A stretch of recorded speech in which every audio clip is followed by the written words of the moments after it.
Désormais, elle se consacrera aux autres. Sacrifiant son amour pour John Bleak, elle décide de se battre auprès des plus démunis, les orphelins en particulier. Visionnaire, elle se révolte contre les mœurs de son temps et rejoint les rangs d'anciens esclaves affranchis, afin que soit abolie la traite des Noirs. Mais ce combat pour la liberté a un prix, l'hostilité croissante de l'ordre établi. Chaque jour qui passe fait courir à Marilla un danger sans cesse plus grand. Bon, encore un roman où, dans le résumé, on révèle 80% de ce qui se passe dans le livre. Et en plus, la fin est complètement exagérée par rapport à la réalité du livre.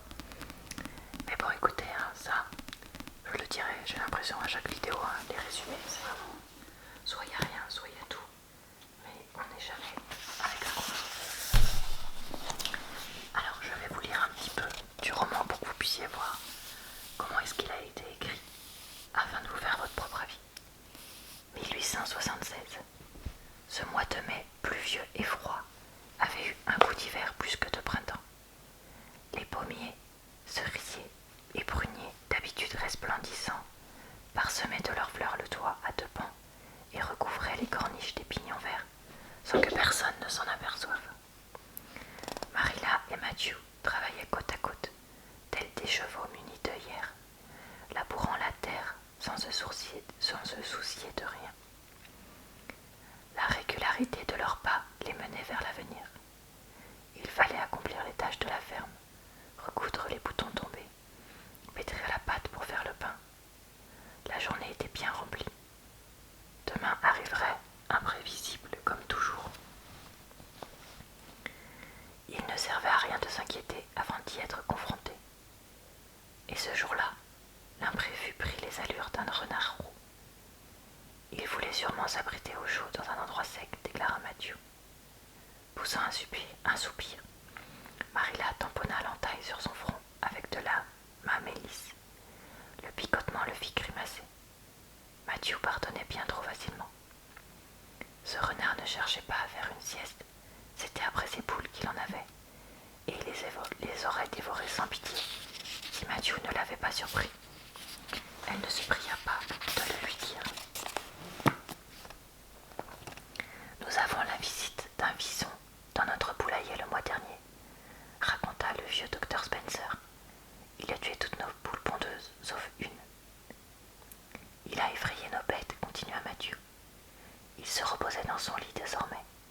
Marilla l'avait retrouvé assommé dans l'étable, les vaches laitières regroupées autour de lui. Plus curieuse que les bigotes à la messe. J'ai eu la peur de ma vie, oui. Elle avait dû abandonner Matthew là pour courir chercher Thomas dans la ferme des Lynde. Et le jeune homme était parti en ville afin de ramener le docteur Spencer. Quelle complication! Il avait fallu près d'une heure pour obtenir de l'aide. Jeune, elle avait des jambes agiles et rapides. Ce n'était plus le cas. Quand elle était revenue, Matthew titubait dans l'étable, le visage en sang. Mais heureusement, il était vivant. Et si elle était arrivée trop tard?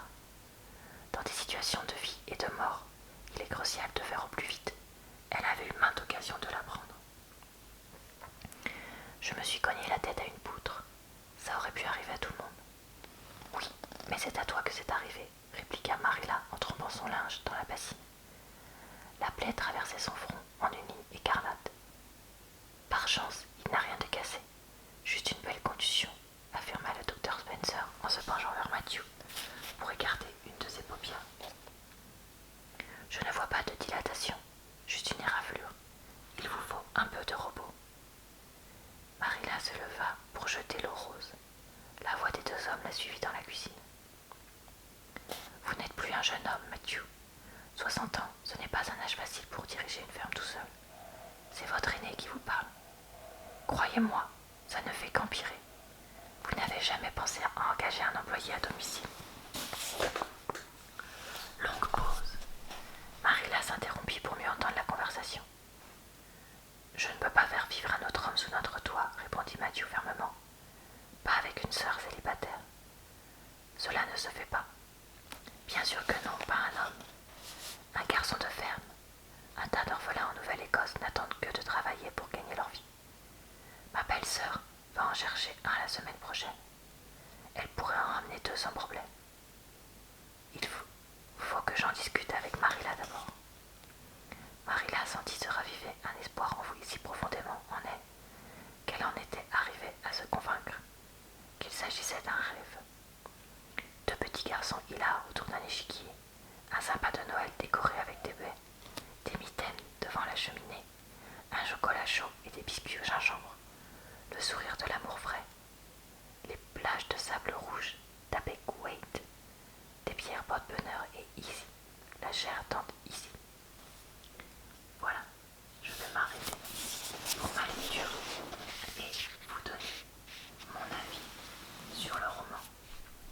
Donc, c'est un roman pour lequel j'ai des sentiments assez mitigés. D'un côté, je l'ai bien aimé parce que j'ai trouvé le cadre de l'histoire assez intéressant. Moi, c'est quelque chose que je connais pas énormément. Les années 1800 au Canada, donc voilà, j'ai trouvé ça intéressant. Surtout que ça reparle un petit peu de la guerre de sécession avec l'esclavage et le chemin vers son abolition aux États-Unis et du coup au Canada. Ça reparle aussi de la façon de vivre des personnes à cette époque-là. Donc ça, j'ai vraiment bien aimé. Après, ce que j'ai moins aimé, c'est qu'on passe une grande partie du roman dans la peau de Marilla quand elle est adolescente. Et du coup, les réflexions ne sont pas hyper poussées sur un certain nombre de choses, ou au contraire paraissent un petit peu démesurées sur certaines autres, vu la culture qu'est censée avoir la jeune femme. Donc bon, voilà. Après, ce que j'ai vraiment pas trop aimé dans ce livre, c'est plus la fin. Parce qu'en fait, au final, on lit un livre et plus... Enfin, oui, ça nous fait rêver sur le cadre. Mais sur le fond, ça fait pas rêver tant que ça parce que je vais dire ça sans vouloir trop tout révéler, mais en gros, il va pas y avoir de beaucoup de bonheur dans ce livre. Et du coup, j'avais plus l'impression de lire l'histoire d'une vie gâchée que de lire vraiment un roman qui me fait rêver, où je me dis, ah là là, les bons sentiments triomphent partout un petit peu. Vous voyez je sais pas si vous voyez ce que je veux dire, mais c'est vraiment ça que ça m'a fait comme impression. Du coup, j'étais quand même assez déçue pour ça. Après, ça m'a paru un peu bizarre au final que ce roman... Enfin, j'ai toujours le même problème avec... Pour moi, ça c'est un roman qui pourrait très bien être lu par des adolescents. Et pourtant, c'est un roman édicté adulte. Alors qu'il y a des romans édictés adolescents, c'est clairement l'inverse. Donc voilà, donc ça m'a un peu perturbée. Après, est-ce que je le conseillerais seulement à des personnes qui s'intéresseraient vraiment à l'histoire? Sinon, c'est pas vraiment un roman que je conseillerais. Après, moi, comme j'ai ma belle-mère qui aime beaucoup l'histoire, je me demande si ça pourrait pas être le genre de roman que je lui offrirais à Noël à voir. On verra en fonction de ce qu'on veut lui acheter. Mais voilà, ça pourrait être le genre de choses qui lui plaît.